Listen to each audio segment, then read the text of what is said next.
Chapter 15. The Disappearance of Jill. The patch of light did not show up anything down in the darkness where they were standing. The others could only hear, not see, Jill's efforts to get into the Marshwallow's back.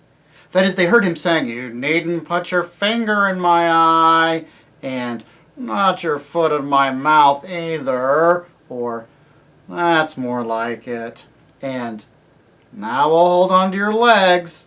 That'll leave your arms free to steady yourself against the earth." And then they looked up, and soon they saw the black shape of Jill's head against the patch of light. "Well?" they all shouted up anxiously. "It's a hole," called Jill's voice. "I could get through it if I were a bit higher." "What do you see through it?" asked Eustace. "Nothing much yet," said Jill. "I say, Puddleglum, let go my legs so that I can stand on your shoulders instead of sitting on them. I can steady myself all right against the edge." I could hear her moving, and then much more of her came into sight against the grayness of the opening. In fact, all of her shone down to the waist. "I say," began Jill, but suddenly broke off with a cry. Not a sharp cry. It sounded more as if her mouth had been muffled up or had something pushed into it. After that, she found her voice and seemed to be shouting out as loud as she could, but they couldn't hear the words. Two things then happened at the same moment. The patch of light was completely blocked off for a second or two, and they thought they heard a scuffling, struggling sound, and the voice of the Marshwiggle gasping, "Quick, help! Hold on to her legs! Someone's pulling her! There! No, here! Oh, too late!" The opening and the cold light which filled it were now perfectly clear again. Jill had vanished. "Jill! Jill!" they shouted frantically, but there was no answer. "Why the dickens could you have held her feet?" said Scrub. "I don't know, Scrub," groaned Puddleglum. "Born to be a misfit, I shouldn't wonder. Fated to be Pole's death, just as I was fated to eat talking stag at Harfang. Not that it isn't my own fault as well, of course." "This is the greatest shame and sorrow that could have befallen us," said the prince. "We have sent a brave lady into the hands of enemies and stayed behind in safety." "Well, don't paint it too black, sir," said Puddleglum. "We're not very safe, except for death by starvation in this hole." "I wonder if I am small enough to get the hole that Jill did," said Eustace. What had really happened to Jill was this. As soon as she had got her head up out of the hole, she found that she was looking down as if from an upstairs window, not as if up through a trap door. She had been so long in the dark that her eyes couldn't at first take in what they were accessing, except that she was not looking at the day-lit sunny world which she so wanted to see. The air seemed to be deadly cold, and the light was pale and blue. There was also a good deal of noise going on, and a lot of white objects flowing about in the air. It was at that moment that she had shouted down to Puddleglum to let her stand on his shoulders. When she had done this, she could see and hear a good deal better. The noises she had been hearing turned out to be two kinds: the rhythmical thump of several feet, the music of 4 fiddles, 3 flutes, and a drum. She also got her own position clear. She was looking out of a hole in a steep bank which sloped down and reached the level about 14 feet below her. Everything was very white. A lot of people were moving about. And she gasped. The people were trim little fawns and dryads with leaf-crowned hair floating behind them. For a second, they looked as if they were moving anyhow. Then she saw they were really doing a dance. A dance with so many complicated steps and figures, it took you some time to understand it. Then it came over her like a thunderclap that the pale blue light was moonlight and the white stuff on the ground was really snow. And of course, there were stars shining in the black, frosty sky overhead. And the tall, black things behind the dancers were trees. They had not only got out in the upper world at last, they had come out in the heart of Narnia. Jill felt she could have fainted with the delight. And the music, the wild music, intensely sweet and yet just the least bit eerie too, and full of good magic, as the witch's thrumming had been full of bad magic, made her feel it all the more. All this takes time to tell, but of course it took a very short time to see. Jill turned almost at once to shout down to the others, "I say, it's all right! We're out and we're home!" But the reason she never got further than "I say" was this. Circling round and round the dancers was a ring of dwarves, all dressed in their finest clothes, mostly scarlet, with fur-lined hoods and golden tassels and big furry top boots, and they circled round till they were all diligently throwing snowballs. Those were the white things that Jill had seen flying through the air. They weren't throwing them at the dancers, silly boys might have done in England. They were throwing them through the dance, in such perfect time with the music and with each other, with such perfect aim, that if all the dancers were in exactly the right places at the exact right moments, no one would be hit. This is called the Great Snow Dance, and it is done every year in Narnia on the first moonlit night when there is snow on the ground. Of course, it is kind of a game as well as a dance, because every now and again some dancer will be the least little bit wrong and get a snowball in the face, and everybody laughs. But a good team of dancers, dwarves, and musicians will keep it up for hours without a single hit. On fine nights, when the cold and the drum taps and the hooting of the owls and the moonlight have gotten into their wild woodland blood and made it even wilder, they will dance till daybreak. I wish you could see it for yourselves. Well, what had stopped Jill when she got as far as "I say" was, of course, simply a fine big snowball that came sailing through the dance from a dwarf on the far side and got her fair and square in the mouth. She didn't in the least mind. 20 snowballs would have not dampened her spirits at the moment, but however happy you are feeling, you can't talk with your mouth full of snow. And when, after considerable spluttering, she could speak again, she quite forgot in her excitement that the others, down in the dark, behind her, still didn't know the good news. She simply leaned as far out of the hole as she could and yelled to the dancers, "Help! Help! We're buried in the hill! Come and dig us out!" The Narnians, who had not even noticed the little hole in the hillside, were of course very surprised and looked about in several wrong directions before they found out where the voice was coming from. But when they got sight of Jill, they all came running toward her, and as many as could scrambled up the bank, and a dozen or more hands were stretched up to help her. And Jill caught hold of them, and thus out of the hole came slithering down the bank head first, and then picked herself up and said, "Oh, do go dig the others out! There are 3 others, besides the horses, and one of them is Prince Rilian!" She was already in the middle of a crowd when she said this, for beside the dancers all sorts of people who had been watching the dance, and whom she had not seen at first, came running up. Squirrels came out of the trees in showers, and so did owls. Hedgehogs came waddling as fast as their short legs would carry them. Bears and badgers followed at a slower pace. A great panther, twitching its tail in excitement, was last to join the party. But as soon as they understood what Jill was saying, they all became active. "Pick and shovel, boys! Pick and shovel! Off for our tools!" said the dwarfs, and dashed away into the woods at top speed.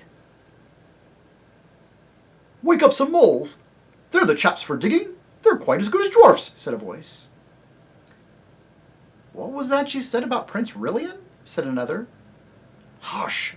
said the panther. "The poor child's crazed, and no wonder, after her being lost in sight of a hill. She doesn't know what she is saying." "Well, that's right," said an old bear. "Why, she said Prince Rilian was a horse." "No, she didn't," said a squirrel, very pert. "Yes, she did," said another squirrel, even perter. "It's quite true. Don't be so silly," said Jill. She spoke like that because her teeth were now chattering with the cold. Immediately one of the dryads flung round her a furry cloak, which some dwarf had dropped when he had rushed to fetch his mining tools, and an obliging fawn trotted off among the trees to find a place where Jill could see firelight in the mouth of a cave and to get her a hot drink. But before it all came, the dwarfs reappeared with spades and pickaxes and charged to the hillside. Then Jill heard cries of, "Hey, what are you doing? Put that sword down!" and "No, young'un, none of that." and "Oh, he's a vicious one now, isn't he?" Jill hurried to the spot and didn't know whether to laugh or cry when she saw Eustace's face, very pale and dirty, projecting from the blackness of the hole, and Eustace's right hand brandishing a sword which he made lunges at anyone who came near. For of course, Eustace had been having a very different time from Jill during these last few minutes. He'd heard Jill cry out and seen her disappear into the unknown. Like the prince and Puddleglum, he thought that some enemies had caught her, and from down below he didn't see that the pale bluish light was moonlight. He thought the hole would lead only into some other cave, lit by some ghostly phosphorescence and filled with goodness knows what evil creatures of the underworld. So that when he had persuaded Puddleglum to give him it back and draw his sword and poked out his head, he had really been doing a very brave thing. Now, the others would have done it first if they could, but the hole was too small for them to climb through. Eustace was a little bigger and a lot clumsier than Jill, so that when he looked out he bumped his head against the top of the hole and brought a small avalanche of snow down on his face. And so when he could see again and saw a dozen figures coming at him as hard as they could run, it is not surprising that he tried to ward them off. "Stop, Eustace, stop!" cried Jill. "They're all friends, can't you see? We've come up in Narnia. Everything is all right." Then Eustace did see and apologized to the dwarfs, and the dwarfs said not to mention it. And dozens of thick, hairy, dwarfish hands helped him out just as they had helped Jill out a few minutes before. Then Jill scrambled up the bank and put her head in the dark opening and shouted the good news to the prisoners. As she turned away, she heard Puddleglum muttering, "Oh, poor Pole. It's been too much for her this last bit. Turned her head, I shouldn't wonder. She's beginning to see things." Jill rejoined Eustace and shook one another by both hands and took in great deep breaths of the free midnight air. And a warm cloak was brought for Eustace and hot drinks for both.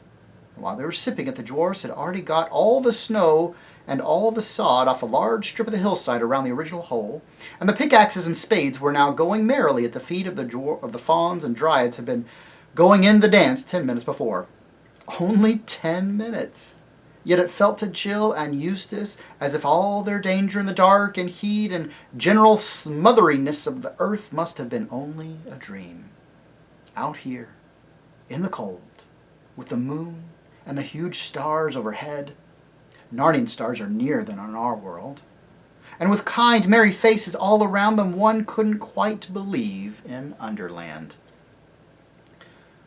Before they had finished their hot drinks, a dozen or so moles, newly waked and still very sleepy and not well pleased, had arrived. But as soon as they understood what this was all about, they joined in with a will. Even the fawns made themselves useful by carting away the earth in little barrows, and the squirrels danced and leaped to and fro in great excitement, though Jill never found out exactly what they thought they were doing.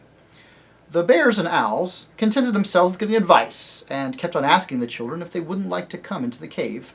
That was where Jill had seen the firelight, and get warm and have supper. But the children couldn't bear to go without seeing their friends set free. No one in our world can work at a job of that sort as dwarfs and talking moles work in Narnia. But then, of course, moles and dwarfs don't look at it as work. They like digging. It was therefore not really long before they had opened a great black chasm in the hillside. And out from the blackness into the moonlight, this would have been a rather dreadful sight if it had not been for who they were. For first came the long, leggy, steeple-hatted figure of the Marshwiggle, and then, leading two great horses, really the Prince himself.